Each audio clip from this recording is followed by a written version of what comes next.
All right, we are live. Hey, everybody. Good evening. Welcome back to 1455 Author Series. I'm Sean Murphy, the Executive Director of 1455. If this is your first time checking us out, welcome. Thank you for being here.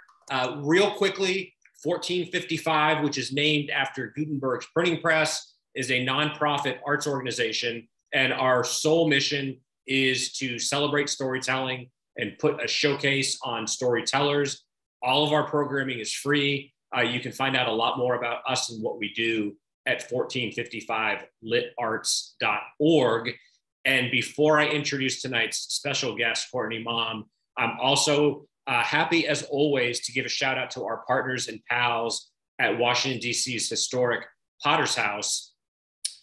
They are a nonprofit cafe, bookstore, and event space in the Adams Morgan neighborhood. They opened their doors in 1960 and have been a key place for conversation, creative expression, and community transformation. We just had a live event there last week. We will have many more, but we also support them for the unbelievable work they do. And we encourage everyone to pick up their copies of this book, The Year of the Horses, via their online store, and support independent booksellers everywhere. And I will also say that this shirt is not a coincidence. I went through my wardrobe thinking, how can I represent the equine community?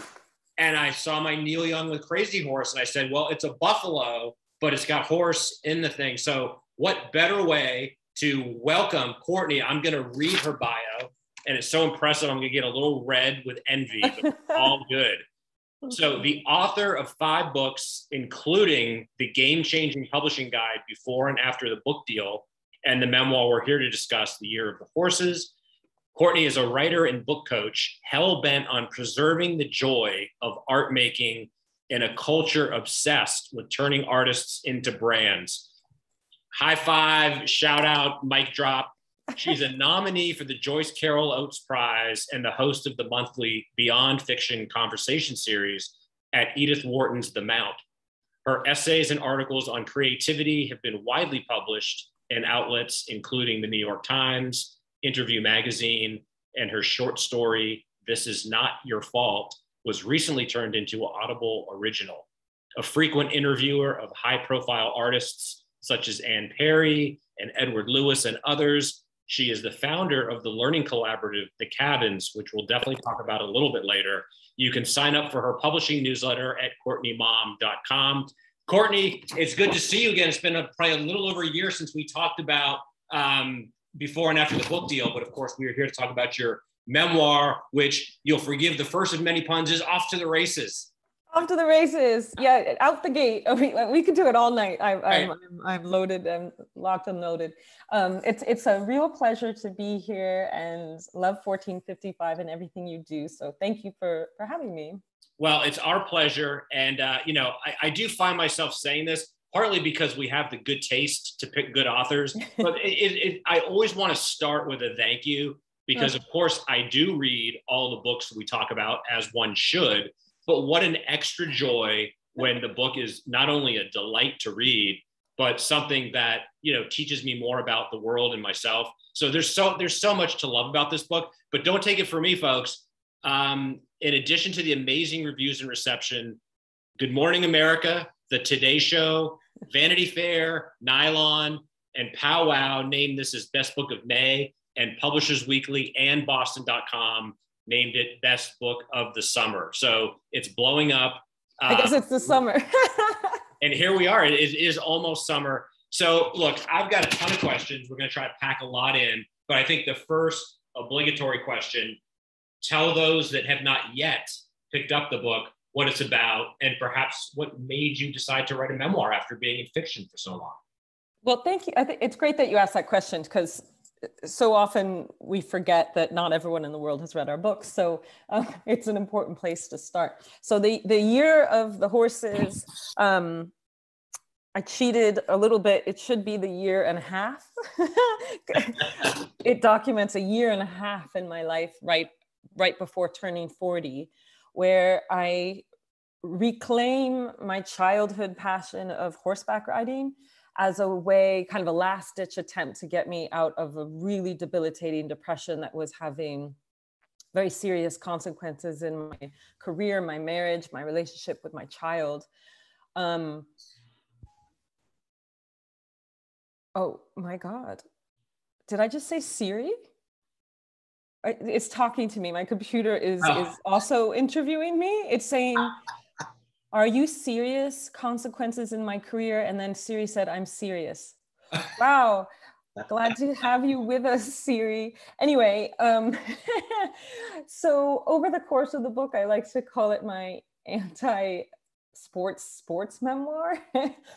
Because it is a sports memoir. Actually, you see me learning how to play polo, which is an insane sport, especially for someone nervous and fearful to go toward. And unlike many sports memoirs that are narrated by someone who's truly gifted at the sport, I'm not gifted at the sport, but I decide to bring you there with me anyway. And then it has a kind of a double timeline, a reported research angle, where we look at the history of women and horses over time and men's attempt to tame both parties. I'm now staring at Siri. I literally, this is the beauty. People say, oh, Zoom, it's not intimate. Well, actually, it's very intimate. My computer is 100% going to be chatting me right now. So. We talk about embracing technology, and we are living it as we speak. You can't resist it, right? You can't fight it. Siri, welcome. Yeah, you're welcome to all my information. Just don't disrupt the interview too much. I know that Siri did not buy my book, but that's fine. Thanks, Siri. Love those algorithms. Right. So, all right, well, thank you for that. And again, I mean, I think by the time we're done, there will be no hesitation on the viewer's part to check this out. But I mentioned, of course, we talked about before and after the book deal, which again, folks, that blurb is accurate. That is the how-to that I recommend to everyone. And we actually discussed this a year ago, but Courtney has written a lot of fiction as well. So I think it's really will be helpful to set some context. Not only when you decided, I'm going to write this book, but it's going to not only be nonfiction, but I'm going to make it a memoir. I forgot to answer your other question, which makes sense because I never wanted to write a memoir. I really didn't want to write a memoir. While I like very much writing nonfiction, and I'm proud of, quite a few of the personal essays I have a really private family. And have gotten in hot water before. I'm talking about a long period of time where people weren't speaking to me because of published work. And so there was absolutely no part. I really used to think if I write a memoir one day, I'll try to do so after my parents are deceased. That's sort of how, adamant I was about not writing a memoir. So accordingly, this book, The Year of the Horses, started out as a novel. A couple years ago, it morphed, many years ago, and then it morphed into another novel. And I just could never get past the 30,000 word threshold, which I always tell writers, it really doesn't matter. The genre is irrelevant unless it's a short story collection. But memoir fiction, lots of people get stuck around 30,000 words. If we're operating under the understanding that maybe a standard novel is about 80 or 90,000 words. So what does it mean when you get stuck at 30,000 words? It means you're approaching your middle, and middles are the hardest. Middles are where you realize if you have a plot, rather than just like good text and fun characters and nice world building. So it kept not working. And, there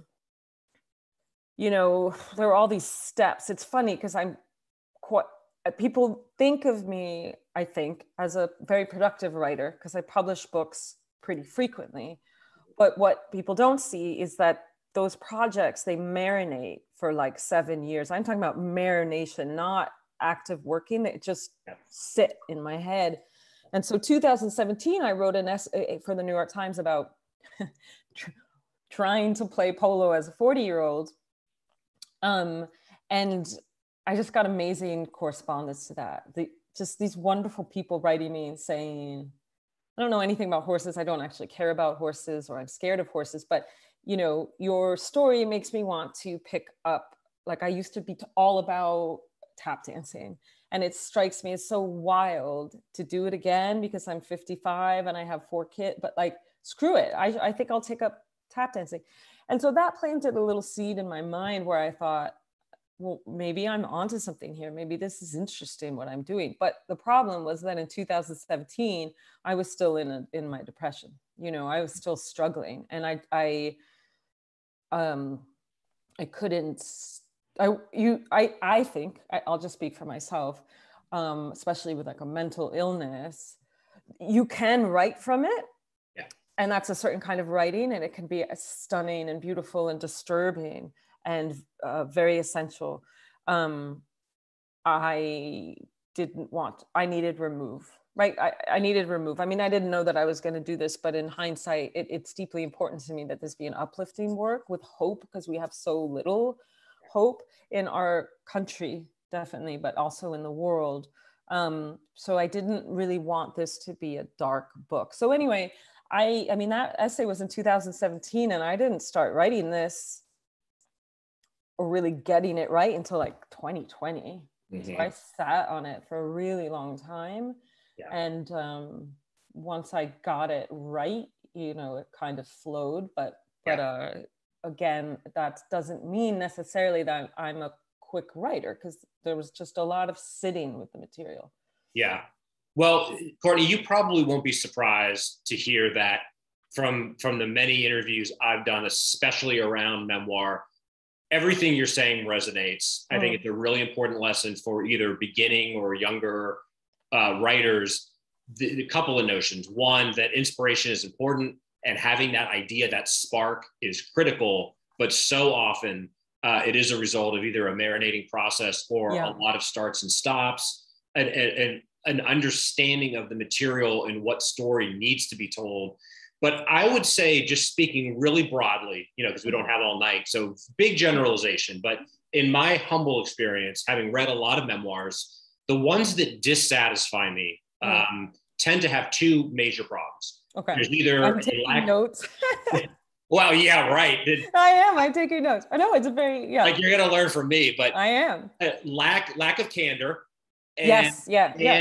And lack of vulnerability. And I'm so glad you teed up the polo, because that's one of many examples. But one of the things I found really kind of disarming, and it was such a winner artistically to have, you know, the vulnerable Courtney. I mean, of course, it's, in my opinion, it's depicted brilliantly, and you do put us in that scene. But I find with so many memoirs, it's so completely transparent when the author has non-artistic motivations. If they're settling scores on the page, they're using the pages as therapy, which again, for a journal, and we've talked about this in this series a lot, do it. You've got to get that stuff down, but that's not necessarily fit for an audience. I'm curious what your thoughts are in general. I know that was a word salad, but no, not at all. My question really is, do you think that that's a result on some level of you being a more veteran writer and kind of understanding, like, going through something and that is material, but it might not be right yet aesthetically, you know, craft wise, and how can we explain to people that have a story and want to write a memoir but don't understand those nuances? Gosh, there's a lot to unpack there, as my favorite sex podcaster says, Dan Savage. He's always unpacking things, or sex advice. Okay, so first of all, I agree with you completely. I love memoir, and I love to read memoir, and I put a lot of memoir down because when people are trying to portray themselves a certain way, or like you said, maybe it's like a revenge, there's some agenda, right, that feels almost too deeply personal, which makes no sense, because memoir, you want to be personal. But I do think, regardless of whether you're doing something experimental, commercial, highbrow, lowbrow, we do need to be walking toward our readers. They need to walk toward us a little bit, but we also need to walk toward them. And I just think it's so impolite to not be candid and not be vulnerable. You know, someone spent all this money on your book. The least you can do is sort of like be honest, or be honest about not being honest. You know, there's something I did in my book that I'm proud of, is that I show my childhood as some, like, things I was convinced about as a child, with my parents or whatever. And then later in the book, when I'm an adult, I admit that I got those things wrong through talking with teachers or parents or siblings or whatever, right? And so that's a little pivot I think you could do, where honest, dishonest, but I think for me, perhaps my nonfiction has always been stronger in some ways than my fiction. I do more fiction than I do nonfiction, but with fiction, you have so many, what do you call it? Flair, right? Like, you have all these ways to distract people. World building, dialogue, I mean, you name it, setting.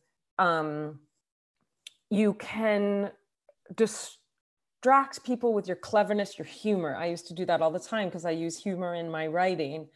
And with nonfiction, humor can certainly be a big distraction, but I just think there's less dress up stuff, you know? So to do it well, I think on some level, you need to be a better storyteller, because you just kind of have to cut to the chase. So something that was deeply helpful to me, and if we have, again, it doesn't really matter, fiction or nonfiction writers here, but if you have a tendency to be a bit bloated or showmanshipy in what you're doing, the best thing you can possibly do is get behind the mic. You know, we're still sort of pandemic-y, but get behind the mic at a live reading series and start attending a lot of them, and watch the people. You can tell the ones that connect with the audiences because people aren't on their phones. You can tell the ones that are not connecting because people start to text, like, what are we doing for dinner, right?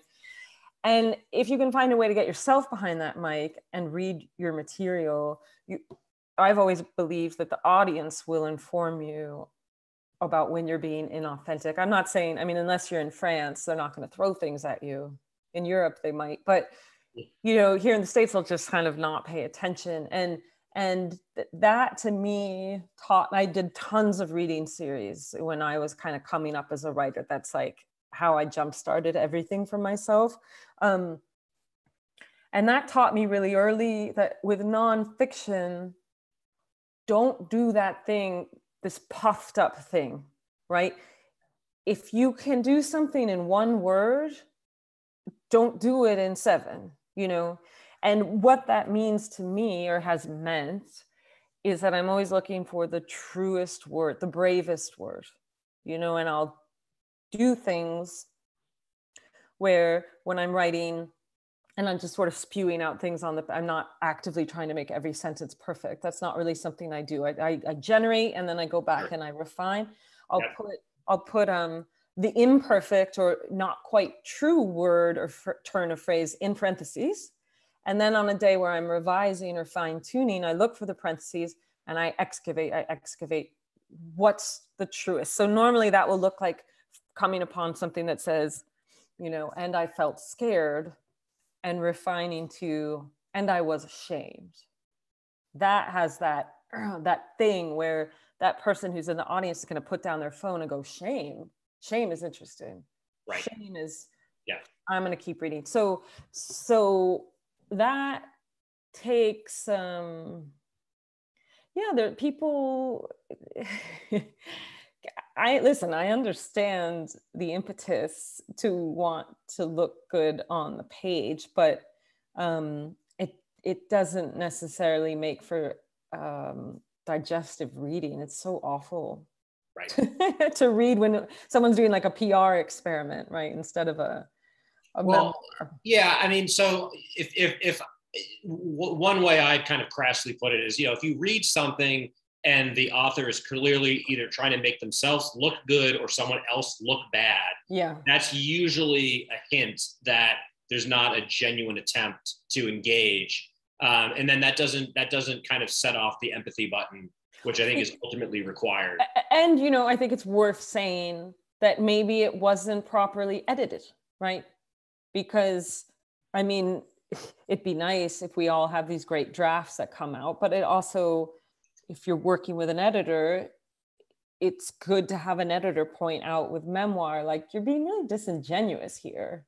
Or like, this reads, like my editor definitely on early drafts, she'd done a lot of Memoir, and she said, I'm going to go real hard on you if there's places where it feels like you're trying to get us to like you. And what was interesting about our process was those line edits didn't really come about in terms of the way I viewed myself. If anything, she was like, you're being too hard on yourself. But it came up all the time in terms of privilege, because in the first draft, so the book in a large part looks at my childhood growing up in 1980s, Greenwich, Connecticut, bedroom, suburb of Manhattan, very fortunate, lucky childhood, you know, with all the trimmings. And in the early drafts, I don't think she was writing in like, you're trying to make us like us, but she's like, you're cloaking, you know, the privilege, show up. Don't do this little dance where like, oh, I was rich, but, you know, I was aware of it and felt really bad for everyone. You just like, let us enjoy the wealth a little as a reader, is something she said to me, which was actually a courageous thing for her to ask me, given the, you know, everything that's going on in the world. But that's a form of candor too, actually, as if, like, because not all memoir is about suffering. Sometimes people have had wonderful things happen, incredibly fortunate things, and they still have something difficult to say about it. And that is a form of courage I don't think we talk about enough. And it's something that informed the way I wrote before and after the book deal, because that whole pursuit was, wow, getting a book deal is a dream for pretty much every single writer. But when you get it, your relationship to the writing changes. And let's talk about that, you know, in a way that it hadn't really been talked about before. Yeah. So you teed up my next question wonderfully, but I want to underscore two quick things that I think are really valuable that you just relayed for writers, you know, really excited about jumping in. Is one, you notice Courtney said, while she's writing, you're not trying to be perfect, because it seldom works that way. It's all about revision, and it's also important to get that flow. But also, here's a very well-published author, not only able to be edited, but grateful for good editing. I think those are really important lessons. And it underscores the fact that none of us arrive fully formed, whatever we've done, or whatever accolades we've gotten, you start fresh with each new project. So that you did what a writer does. You showed us and didn't tell us, but I think those are some great takeaways. I mean, good editors, you know, and it's a shame because in the culture of publishing right now, where so many editors have to be like content producers or just professional emailers, right? They don't get to edit it as much. And I definitely think I've been starting to read in the past 10 years books that are really suffering from just the will, the desire is there, but the time isn't there. And that's happening less with like a house like Tin House, where it's smaller. They're putting out less books every year, but that's a shame. And I mean, I say this from having friends who are editors and agents, obviously, as well, who used to have the time to work as developmental editors. And you know, we can point the blame to a lot of places. Maybe it's Gmail, but Slack, but like a lot of writers are just being forced to do it on their own. And we need them. We need these people. They really help make us better. Absolutely. We could have a whole seppert discussion. Yeah. Very worthwhile. People who need people. Yeah. Right. Well, speaking of which, again, you teed it up perfectly, but I was reading your recent piece in Poet and Writers Magazine, and I do have to appreciate the 2022. I, of course, read your advanced reader copy, so I've got the digital copy of the memoir, but I still get Poet and Writer Magazine, old school, hard copy. But you talk about something that was fascinating anyway, but I think if I talk to, say, 10, I won't even say 100 memoirists, and they were asked the question, do you share the work with friends and family beforehand? In my limited experience, I've found that I think most writers will say, absolutely not. And you go the other way and talk about why that helped the book. So talk a little bit about how fraught that was on so many levels. Oh, it's so funny because I don't share my stuff with anyone. I have never had a writing group. I think the last writing workshop I participated in as a student was 2009 or 10.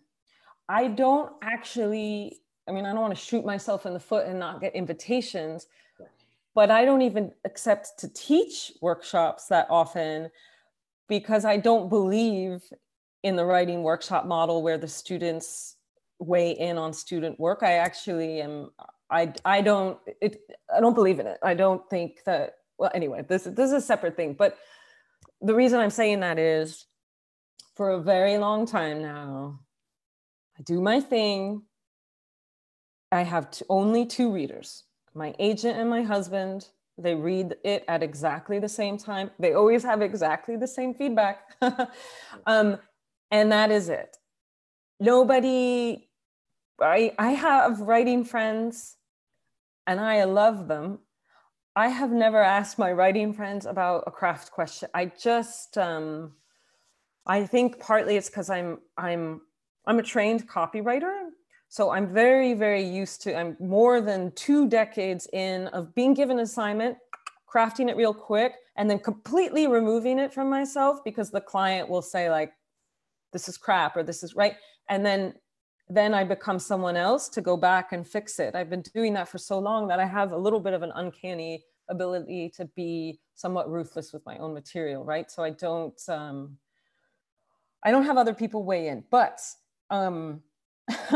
with the memoir, you would think, okay, first, and also my family is the kind of family where we don't talk about real stuff. I mean, you'll learn that in the memoir, but we stick to weather, movies, wine, food. Like that is really it. They do not like.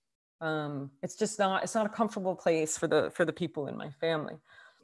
And I love them. We love each other, you know, but yeah, it's just one of those things. So, but you know, when I thought, so this is my 5th book and I've been lucky to be able to do some version of tours for all my books, right? And really, it doesn't matter too much if it's the 2-week, you know, guns a-blaring nationwide tour, completely footed by the publisher, or it's just me driving around in my car to local bookshops. You're just as vulnerable, you feel just as frazzled, and every nerve in your body, every instinct in your body has to override the desire to just refresh what your Amazon sales ranking, your Twitter, just hoping for something to come and save you and make the book relevant, right? It's very hard to not become completely self-obsessed. And it doesn't feel healthy. It's not a healthy place to be the promotion of a book, because especially with a memoir, you're thinking about yourself all the time. And when I imagined I once had an interview for our local NPR station, and right before, this was, I think, my first book. And right before I went on air, I got a text from someone in my family about a nonfiction piece I'd published that was basically saying, like, you're out of the family. We can't believe you did this. Just like, you're just, and they weren't kidding. Like, it was 6 or 7 months of no discussion. And I had to go and do that interview. Jesus. Right, with this like going through my head. Right. And so I thought, wow, well, that was, I think, a 650 word flash nonfiction. So if I got 7 months for the flash nonfiction, how long do I get for 70 something thousand word memoir? Okay, well, too many years. Yeah. And so I thought, okay, screw it. Like, I'm going to give this to everyone who's in the damn book and kind of just tell them, hey, the only thing I can say to you when I give this to you is that you have until a certain date to get feedback to me, and that I will hear your feedback. Beyond that, I can't promise anything. And, you know, what I write about in the piece that you held up for poets and writers is that mostly this was a really positive experience because my mother especially, and also my husband, but they caught errors, timeline things, me thinking I'd been in one place when I was in a factual stuff that was more than just sort of logistic. The fact that I'd remembered it wrong was also deeply interesting. And what was great about giving it to them in September of 2021 was that I actually had time, you know, to integrate that. And I'm really, like I said earlier, really, really fond of the stuff near the end where you actually see me on the phone with my mom or texting with my dad, trying to get to the truth of what I thought was the truth. I feel very affectionate toward those moments because, especially with my dad, he remembered stuff totally wrong as well. And then my brothers did. There's this very funny bit at the end where like every single member of the Maum family is remembering it incorrectly, right? And that to me was joyful and funny. And, you know, the people, it's not like everyone's cheering me on. You know, my husband is not like over the moon to have this entire really personal thing out there. But the fact that I involved him, and I think it's the same for my parents, and gave them a long time ahead of pub, almost a year, to kind of sit with this. I think it made them feel like they also were getting out ahead of it, could take some time to think through, you know, what they were going to say if people asked them about the book. And I just was on tour in Chattanooga, where my family lives. And like they came to the event, they've been really wonderful. And that is not going to be the case for everyone. It's not, you know, a lot of people are going to be brave and share it if they think that's the right move. And things could go really bad. I mean, it wasn't all rainbows and marshmallows for me either, but and then some people they're just not going to share it. You know, I'm not writing about something like sexual trauma here. You know, if I had, would I be jumping on the whole, you know, sending it to, I don't know, the person who attacks me, right? These are a separate set of questions. So every memoir that's going to be published will quite literally have a different set of considerations, sometimes legally. The writer will have no choice. The book will have to be shared with people in it because of defamation of character issues, right? So, you know, the way that I handled this worked for me.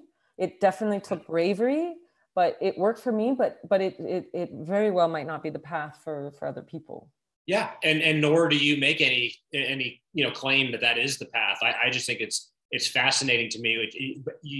Your example proves the point, which is that, you know, certainly with memoir, everyone is going to have to face a host of the very issues you brought up.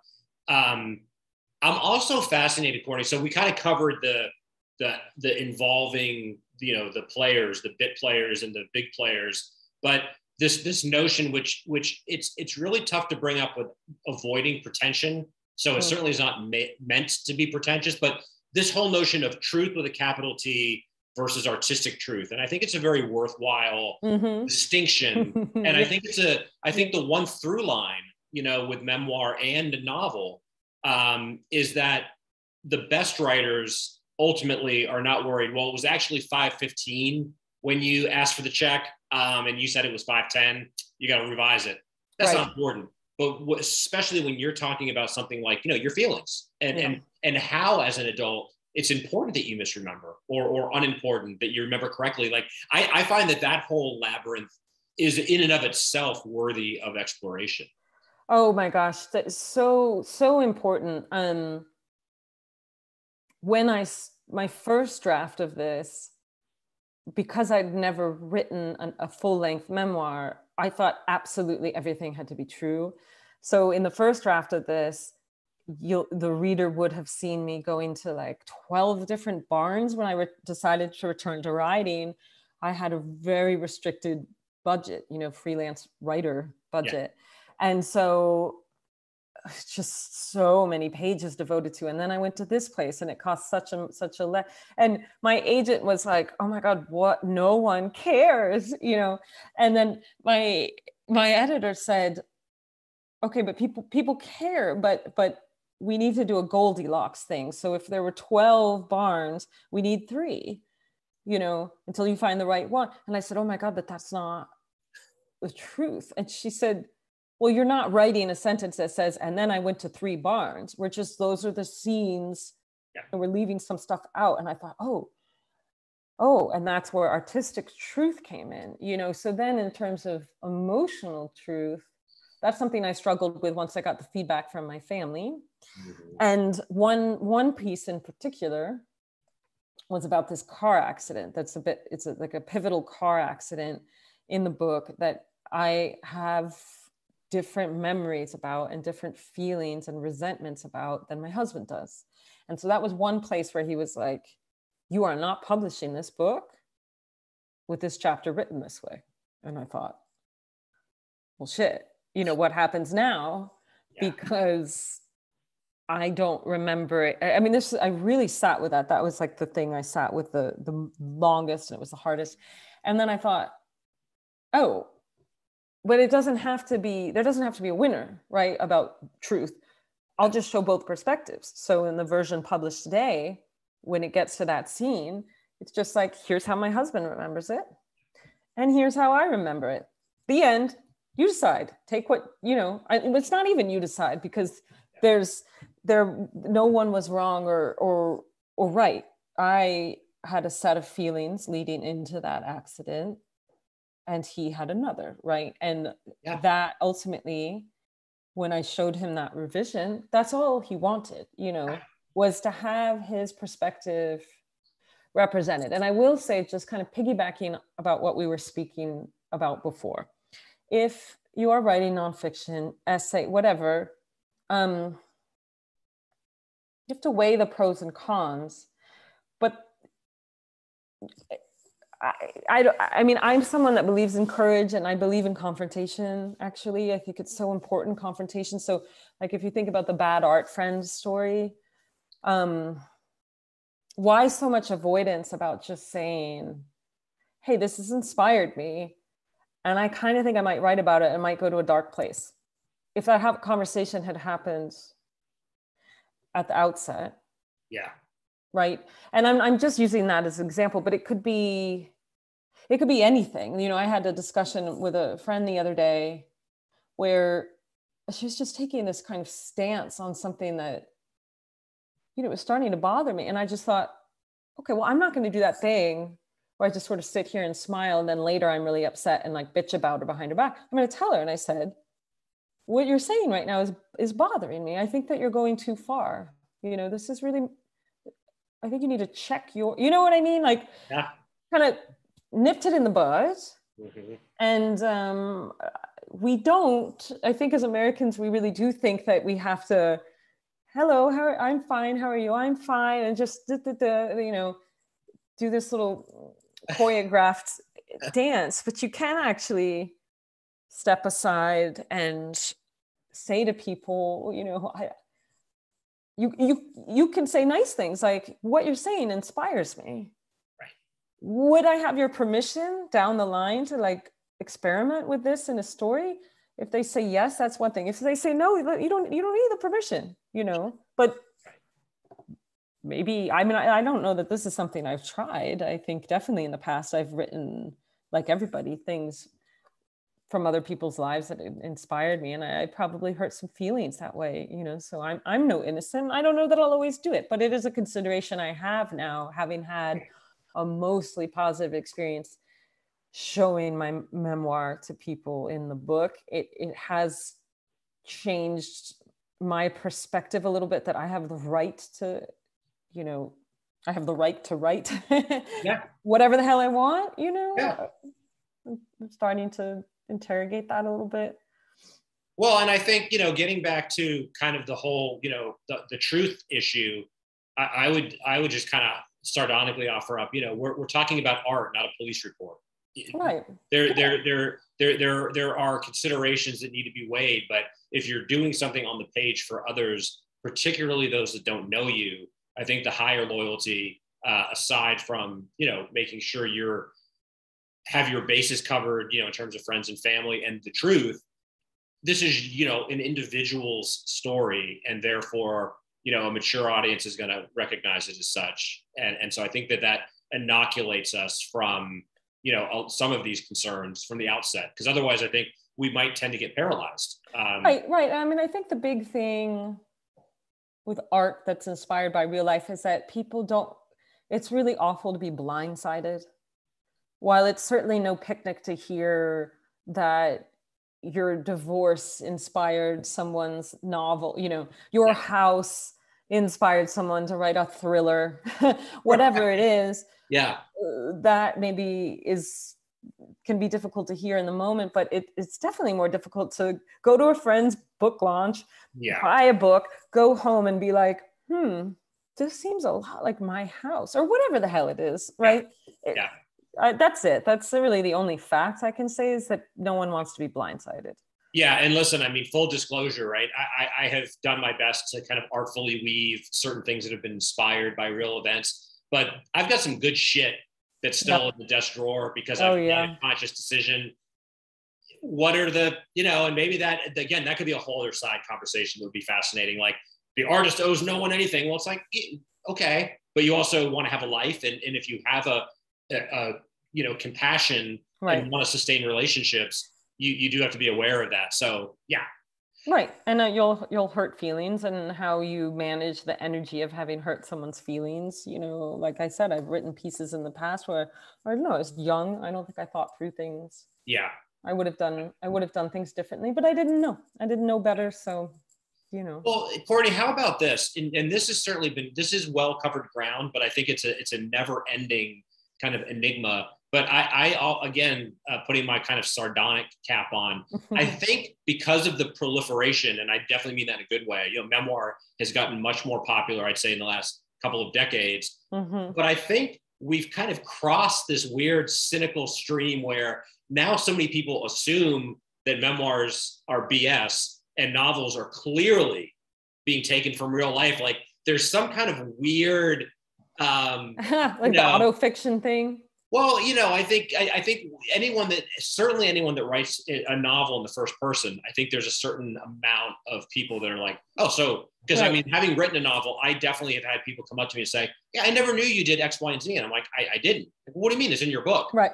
Yeah. And it astonishes you. Just like I think with memoir, there's so much celebrity memoir where I think people have been, their cynicism has been stoked. Like, well, clearly that's not true. It's just I don't think that existed 20 years ago.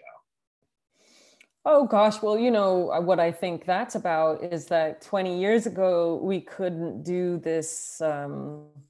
It's sort of a cross between fact checking and cross checking thing, right? So let's say, who would be a fun person let's say Susan Sarandon had a memoir out, right? Well, now we can cross-check. We can look at her Twitter. We can look at her Instagram. You go to YouTube and look at past interviews and become our own detectives about whether what they're saying is true in relation to what they've already said about their life. And 20, 30 years ago, we had less access. And also, people would have thought that was really weird. But now we have access to those tools, and people call it like cyber stalking, right? Like light cyber stalking. Oh, I went down a rabbit hole about my nemesis or whatever. And it's sort of become a normal thing to do rather than listen to someone and just sort of assume that what they're saying is their truth, right? But it goes both ways, because a lot of these people, even the authors at the very big houses, have like PR coaches, right? Sure. And will be instructed to spin things a certain way, and everyone's trying to get the big TED Talk gigs. I mean, it's all, it's gotten a little bit, not for everyone, obviously, but there is a track, and if you want to take it, it can become quite corporate and lucrative if you spin your stories a certain way. And I think we see that in this blue check verified culture of ours, that it's just not quite as innocent, I think, as it like, I love our generation because we really came of age in the analog era, but now are still professionals, active professionals in the digital era. Yes. And so I just always think like that people in our age group are so interesting because we heavily invested in both, right? Whereas generations a little bit younger than us, they really came of age with the internet. And I mean, thinking of my own child who's 8, when you, it's like almost the difference between having electricity and not having electricity. I think it's that drastic. 100%. And in fact, that's probably a more productive framing for the question I just asked. Might have been, with the proliferation of social media, one might opine that now everyone is engaged in narrative and marketing and memoir, however facile. So that is, I think, blurred the lines in the sense of, is it art for art's sake, or, you know, what's the agenda of this memoirist? Like, that's what I mean about the cynicism. 100%. And of course, it's also started to dictate who can publish memoir, right? I hear this all the time from people. The agents won't even look at my proposal because I don't have such and such an amount of followers on Twitter, or because I'm not on Instagram, or because I don't have a newsletter. And it's so hard because half of me has worked as a writer and an artist for so long, and the other half has actually worked in branding and marketing. So that half is like, well, duh, you know, it's a lot easier to sell the book if you have an established audience. And then here, of course, I'm like, how are you supposed to know your audience if you haven't published yet? And what kind of service are we doing readers if we're only letting them read, you know, books by the Kardashian? I mean, this is going to hell in a handbasket. So it's very complicated, but that is absolutely what's going on right now.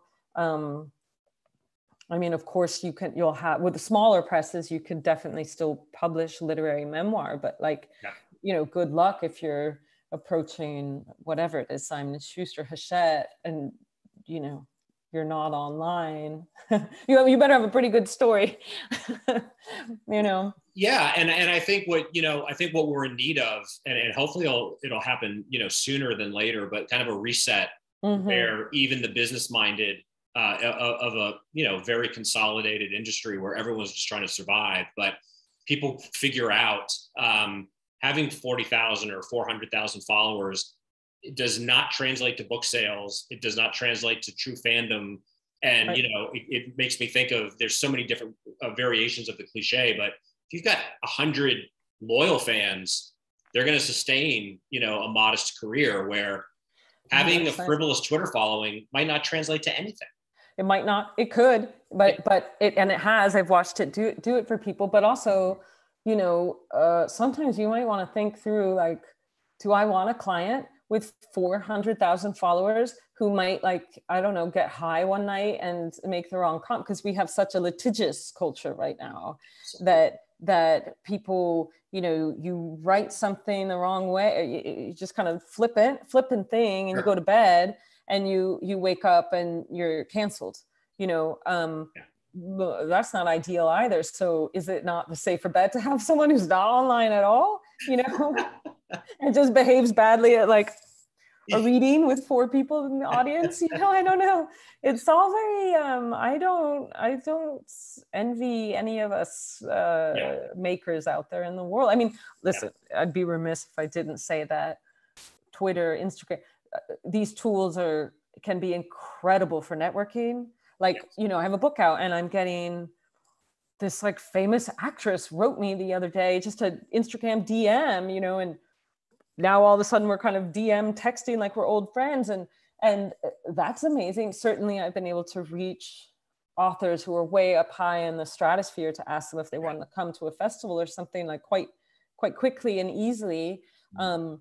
You can be part of conversations that perhaps if you have a physical disability or financial considerations, you could never get in the room with these people. And now you can. So there's a lot of good, but it has created so much extra unpaid work for authors that it's it's laughable. Like, I think we need to unionize, you know. Well, listen, Courtney, I think you and I have both written a lot, and we've both talked to a lot of writers as a labor of love on both counts. The more people I talk to, you know, you're offering fresh and you know, unique, valid insights, but you're also, you know, again, I think unsurprisingly to both of us, you're reinforcing a lot of great pieces of wisdom that I've amassed, which is there's no one path. You know, there's no shortcut. The luck has a certain amount to play. Hard work has a lot to do, but also some of it is, and I think you really put it wonderfully, and I happen to agree as it relates to technology and social media. I'm always wary of anyone that's an absolutist. Like, you know, you need to sit down and with candle, or you need to cultivate 100,000 followers, or you're nobody. Find what works for you, you know, try to engage with an audience and use the tools that are there that we would have dreamed about 20 years ago, but also be cognizant that 20 years ago, we didn't have all these, you know, 100 problems, and Twitter wasn't one of them. I mean, but we can't change anything, but I think there's a lot of empowerment. It's just how we kind of judiciously use that. But I think everything we've talked about tonight, you know, cultivating genuine friendships and relationships and getting the work done always are going to be paramount. Right. I mean, I don't know that being good on Twitter, which usually means being ever present on Twitter, makes you a good writer. Because when are you writing your dang book? My friends who are, you know, the blue check verified, just major influencers on Twitter, they're a year too late with their books. When are they writing their books? They're leaving it on the field, right? Right. Yeah. I mean, they want to, but also you train your brain. Our brains are not just like animals that you can sort of let do whatever the hell for 2 years and then they snap right back. So if you've got this Pavlovian thing happening where you can't go 2 minutes without sending a funny tweet, listen, that's fine, but that might have to be your new line of work, because it's really hard to go from that thing to writing, you know, a 90,000 word book kind of with a high level of focus. Some people can do it, but it's not going to be easy. And listen, yet another, let's chalk up, you know, future conversations. That would be another topic I think you and I could go super deep on, which is, you know, are we retraining both as readers and writers this attention span thing? And, you know, what does it require to, because I wrote my first novel in an analog-ish era, and it was still impossible. So, I mean, thinking about that now, the distractions and the demands on our time, but that does frighten me a little bit, not just in terms of us as creators and our artistic community, but as readers and do people have an appetite for 100,000 word novels? Like, of course, I think the answer is yes, but is that diminishing? Well written? Yeah. Is that diminishing in part because of all this content? Yeah. So once again, I don't think it's a cop out. I mean, I just come back to balance, right? We're not gonna, it's probably not as dire as Twitter has ruined the brains of, but it has impacted it. Well, sure. I mean, this is doom scrolling. I mean, there's a lot of things. That point to, there's a bit too much content out there in the world.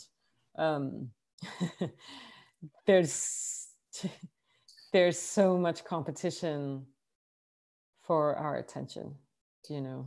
Yeah. But a lot of that is like really good content. So, you know, to read a book, you can try this one. Right. Start there. Well, so the sign of a great conversation, selfishly, is when time really does fly. I know. We're getting close, but one thing I did want to at least get you to weigh in on briefly, and is yet again, sincerely, another topic I would love to go deep with you on, but the notion is it Swedengate? Have you heard about Swedengate? No. Okay. Is this breaking news, or am I think we're a couple days in. Okay, just because I'm sharing this because I think it's actually a little mind-blowing and funny, and we need funniness, whatever. Okay, so there's disclosure that in Sweden, culturally, they don't feed their guests like children. So for instance, you run over to little Adam's house to play, and you manage to be there long enough that Adam's family sits down for dinner. In Sweden, culturally, they make you stay in Adam's room playing on the bunk beds while the rest of the family has dinner. So this is Sweden Gate. It's a cultural revelation that feeding guests is not part of the, anyway, so that, yeah. I don't know why I'm like, I think for me, it's just my daughter's 8 and we have people running in and out of our house. And I just can't imagine a world in which I'm like, okay, Alana, you sit up here, shut the door and play with her toys while I feed my daughter, but not you. So that's Sweden Gate. Wow, a rare instance where America seems culturally ahead of the curve. I'll take it. I'll take a victory wherever I can find it. Well, in a weird way, even that tees up, what I was going to ask you is this notion of community. And I did want you to be able to get a little pitch in for the work you do, and bringing communities together and the importance of that. Well, when we were talking about being an absolutist, the only thing you can be an absolutist about when it comes to writing and publishing is that you need to have relationships. Hopefully they're authentic and not just these superficial, I'll scratch your back if you scratch mine. You cannot get anywhere without relationships. And that goes as far as making relationships as a reader with a book. Like I do, a lot of independent consulting with people about their books or publishing conundrums. And usually one of the first things I'll ask people, no offense, but especially male clients is like, what are you reading right now? What's the last literary magazine you purchased, or what's the last reading you attended, or where do you buy your books? And I hear like 9 times out of 10 with a certain kind of person, I don't read books. I don't buy books. I've never bought a literary magazine, and I don't go to an independent bookstore. I use Amazon. So it's like, wow, how are you expecting in such a competitive industry to get the people who you need to support you, book buyers, bookstores, agents, all the stuff, series, people who run series like yourself, to support you? If you don't support any of them, because of your genius, that's why, because they're going to discover your genius. Well, right. They haven't discovered it yet, So community is so important, but you know what? That doesn't mean that as you're a writer, you have to have a community of writers. What I think is that when you're a creative person, you need to create a community of problem solvers, right? That can look like different things for different people. Maybe, you're just awful at writing artist statements, but you have friends who work in branding. Maybe you're terrible at plot and you're friends with an architect, who's going to lay it out for you the way he would, or, that was little tell. Most of my friends who are architects are male. So let's change that, ladies.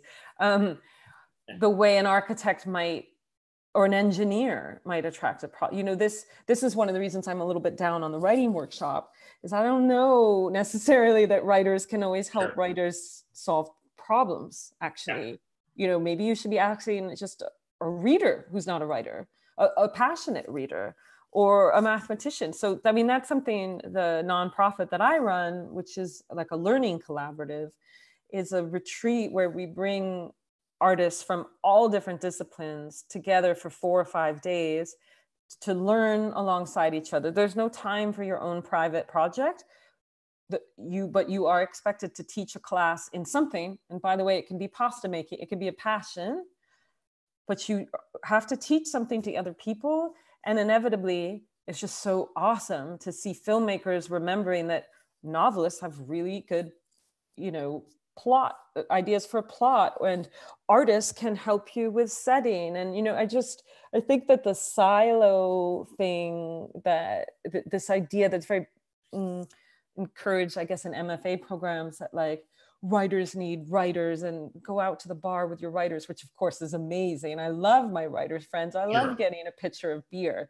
Yeah. But the people that I really turn to, I mean, maybe it's partly because he's my husband, but you know, my husband's a filmmaker, and I will say that there is something about his profession that is deeply helpful to me. The way he storyboards has informed how I write things. So I only mention that because for so many people, it can feel a bit intimidating to try to have a community of writers. Writers can be a little bit fast on their feet. A lot of writers are so funny. Some of them are great on Twitter, and you might just feel like some dweeb.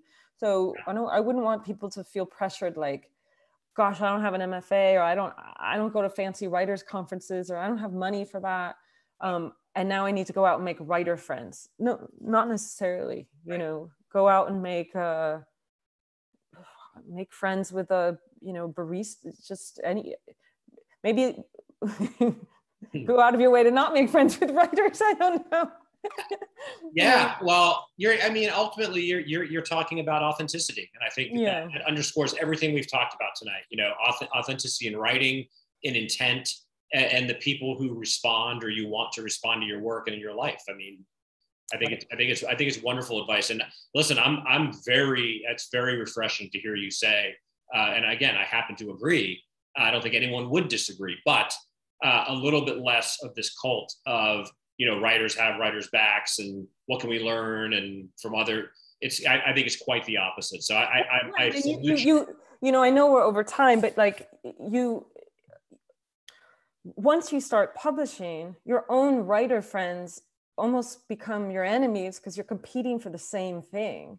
Sure. Right? There's only 5 books on the best books of May, or you know what I mean? And obviously you love your friends and they love you, but there will come time where you're going to be pitted against your own writing friends. And so that's another reason why I think, you know, buttress your writing friends with people from other careers, because by the way, we all need a lawyer friend. We all need a doctor friend. I had to have a doctor friend get me Ambien when I was, you know, not on unsure. It's very important to have people from other. So if you only have writer friends and the apocalypse does come, well, good luck. I mean, I hope you have some scientists in your life and, you know, a pediatrician, because otherwise your writer friend's probably not going to know how to reset a bone, right? The good news, your next novel is going to be lit. The bad news, you're not going to be alive to write it. Right. And no one will be alive to read it, which is, you'll be printed and not published. Yeah. So make friends with a wide array of people. And, you know, if you're writing, for instance, about some war from the point of view of a soldier, don't ask your writer group friends what they think. Try to find a soldier. Sure. Right? Yeah. Anyway. Absolutely. Obviously, I could go on and on. I adore talking to you, and you're so sensitive and intelligent with your questions. Oh, thank you, Courtney. Well, listen, I appreciate that. That means a lot coming from you, but I can return the volley. You make it easy. You know, I adore your writing. I am going to, in our, after every one of these, we do our write-up and put it all over social media. I will include links to all the things we've talked about, the Poet and Writers article. And my parting shot for now, which I will say, Courtney, we've got more to talk about. So, you know, to be continued, I hope. But for now, let's keep the focus on this wonderful memoir. Any further questions, folks? Go get this book, buy a copy for a friend, have some discussions about it. And I will end on this note. I always learn a lot about a lot of things when I read Courtney, and that includes her nonfiction, of course, and her memoir. So highest recommendation, Courtney, to be continued, but congratulations. Yeah. Thank you for being here. And we hope to see you soon. Yeah, thank you very much. And thank you to everyone who has joined or will catch up with us later. Thank you. Right on. All right, Courtney, talk to you soon. Bye, everybody.